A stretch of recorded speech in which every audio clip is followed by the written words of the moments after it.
तो आमतौर पे हमारे पास मोस्टली जो पेशेंट्स आते हैं, ख़वातीन आती हैं, उनके बाल गिर रहे होते हैं, बाल कमज़ोर होते हैं, हेयर लॉस बहुत ज़्यादा होता है, स्किन डल होती है, उनकी ये कंप्लेन होती है कि स्किन पे शाइन नहीं है, वो डिप्रेशन का शिकार रहती हैं, मूड स्विंग्स होती हैं, इरिटेशन फील करती हैं, बहुत ज़्यादा हर एक से गुस्सा कर रही होती हैं, उनके नेल्स भी टूट रहे होते हैं। तो जनरली उनको यही लगता है कि ये स्किन स्पेशलिस्ट का काम है और वो स्किन स्पेशलिस्ट उनको हेल्प करेगा और वो हमारे पास आती हैं और हम उनकी हेल्प भी करते हैं। लेकिन जब हम उन्हें बताते हैं कि शायद आपको एंडोक्राइनोलॉजिस्ट के पास जाने की ज़रूरत है तो वो हैरान हो जाती हैं।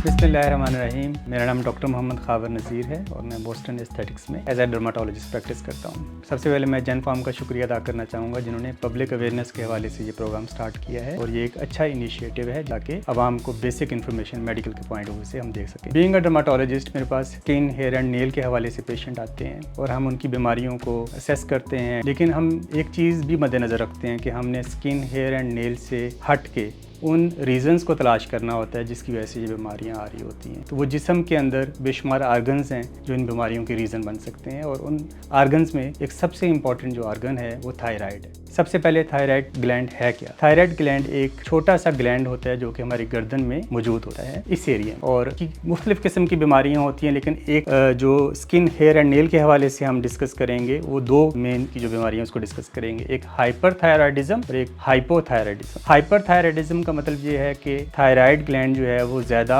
हार्मोन सिक्रीट कर रहा है, यानी ज़्यादा हार्मोन बना रहा है, और हाइपो का मतलब ये है कि थायराइड ग्लैंड जो अपने हार्मोन है वो कम बना रहा है। तो इन दोनों की बीमारी की वजह से, ज़्यादती या कमी की वजह से स्किन, हेयर एंड नेल पे काफ़ी इम्पैक्ट आता है। थायराइड ग्लैंड की जो प्रॉब्लम्स हैं वो मर्दों और औरतों दोनों में पाई जाती हैं, लेकिन आमतौर पर औरतों में बहुत ज़्यादा पाई जाती हैं, 8 to 10 टाइम्स ज़्यादा जनरली हम कहते हैं कि ख़वातीन में ये पाई जाती है। तो जिससे में कोई भी हार्मोन्स की प्रॉब्लम्स आ रही हैं तो हम अपने पेशेंट को एंडोक्राइनोलॉजिस्ट के पास भेजते हैं ताकि अंडरलाइंग फैक्टर को भी हम ट्रीट कर सकें। एंडोक्राइनोलॉजिस्ट वो डॉक्टर होता है जो कि हार्मोन्स को ट्रीट करता है। स्किन पे बहुत ज़्यादा रैशेस बन रहे हैं, स्किन ड्राई हो रही है, तो उसकी एक रीज़न थायराइड ग्लैंड की डिस्टर्बेंस भी हो सकती है, थायराइड डिजीज़ भी हो सकती है, हाइपोथायराइडिज्म भी हो सकता है। किसी के बाल बहुत टूट रहे हैं, कमज़ोर हैं, गिर रहे हैं बहुत ज़्यादा, उनमें शाइन नहीं है, उनके टेक्सचर के इश्यूज़ हैं, ग्रोथ के इश्यूज़ हैं, तो वो थायराइड डिजीज़ की वजह से भी हो सकते हैं।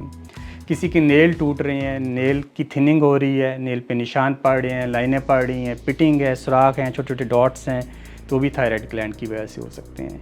तो थायराइड का पूरी बॉडी पे भी इम्पैक्ट है और स्किन, हेयर एंड नेल पे भी इम्पैक्ट है। इसलिए जो भी स्किन, हेयर एंड नेल के प्रॉब्लम है हम उसको स्किन, हेयर एंड नेल से बियॉन्ड देख रहे होते हैं और उसकी अंडरलाइंग रीज़न को देख रहे होते हैं। हम देखते हैं कि स्किन में टिपिकली थायराइड की वजह से क्या प्रॉब्लम आ सकती है। आमतौर पर स्किन में हम क्या देखते हैं, जिन लोगों में थायराइड का प्रॉब्लम होता है, स्पेशली हाइपोथायराइडिज्म होता है, उनकी स्किन डल होना शुरू हो जाती है और ड्राई होना शुरू हो जाती है। जब जिल्द ड्राई होती है, डल होती है, खुश्क होती है, तो उस पर ख़ारिश और एलर्जी होने के चांसेस ज़्यादा होते हैं। और जब ख़ारिश और एलर्जी होती है किसी भी चीज़ से तो फिर रैशेज़ या हाइव्स भी बन सकते हैं। तो बेशुमार बीमारियां जो हैं वो स्टार्ट हो सकती हैं ड्राई स्किन की वजह से। तो हाइपोथायराइडिज्म से ड्राई स्किन कॉमनली हम देखते हैं, और फिर सेकंड जो इसमें प्रोग्रेशन है, यानी ड्राई स्किन से जा सकता है ख़ारिश के एहसास, फिर वहाँ पे रैशेज़ बन सकते हैं या उनकी स्किन सेंसिटिव हो जाती है एलर्जीज से, इरिटेंट से, बेशुमार और चीज़ों से, तो स्किन ड्राई होना शुरू हो जाती है। इसके अलावा अगर हम बालों के हवाले से देखें, बालों पे क्या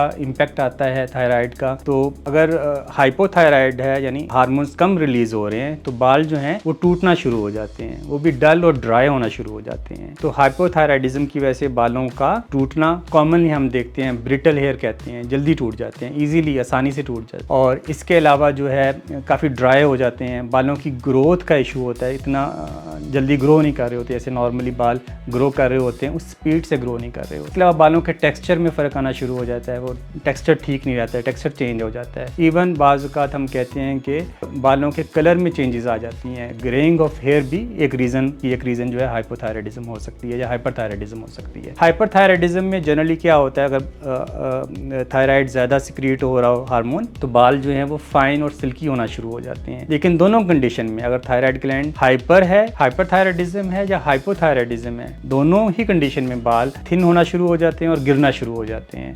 स्पेशली हाइपरथायराइडिज्म में तो जनरलाइज्ड पूरे सर से बाल गिरना शुरू हो जाते हैं। तो बालों पे भी इसका बहुत ज़्यादा इम्पैक्ट है। हमारे पास जब पेशेंट आते हैं तो हम उनको ट्रीट तो करते हैं, लेकिन अगर हम उनके अंडरलाइंग फैक्टर को ट्रीट नहीं करेंगे, उसको असेस नहीं करेंगे, तो पेशेंट को बहुत ज़्यादा फ़ायदा नहीं होगा। इसी तरह नेल्स के हवाले से अगर हम देखें तो नेल्स पे क्या इम्पैक्ट आता है। जब भी थायराइड डिस्टर्ब होता है, इसकी सिक्रीशंस के इश्यूज़ होते हैं, तो नेल्स भी ड्राई और ब्रिटल होना शुरू हो जाते हैं, नेल थिन होना शुरू हो जाते हैं, नेल की ग्रोथ डिस्टर्ब होती है। रूटीन में नेल जिस तरह बढ़ रहे होते हैं उस तरह नहीं बढ़ते। नेल पे लाइंस आना शुरू हो जाती हैं, वो हॉरिजॉन्टल लाइंस भी हो सकती हैं और वर्टिकल लाइंस भी हो सकती हैं। नेल्स पे छोटे छोटे डॉट्स जैसे हम पिटिंग कहते हैं वो बन सकता है। तो ये सारी अलामात हैं थायराइड डिजीज़ की। अच्छा, अब हम इन चीज़ों को मैनेज कैसे करेंगे, यानी हमने ये जो प्रॉब्लम्स हैं स्किन, हेयर एंड नेल की और जो थायराइड ग्लैंड के प्रॉब्लम्स की वजह से आ रही हैं, तो हमने मैनेज कैसे करना है। सबसे इंपॉर्टेंट चीज़ ये है कि जो थायराइड ग्लैंड का एक्सपर्ट डॉक्टर है, जिसे हम एंडोक्राइनोलॉजिस्ट कहते हैं, हार्मोन स्पेशलिस्ट कहते हैं, आपने उससे लाजमी अपने आप को असेस करवाना है। इसके अलावा लाइफस्टाइल मॉडिफिकेशन में हम कहते हैं कि आपका नेचुरल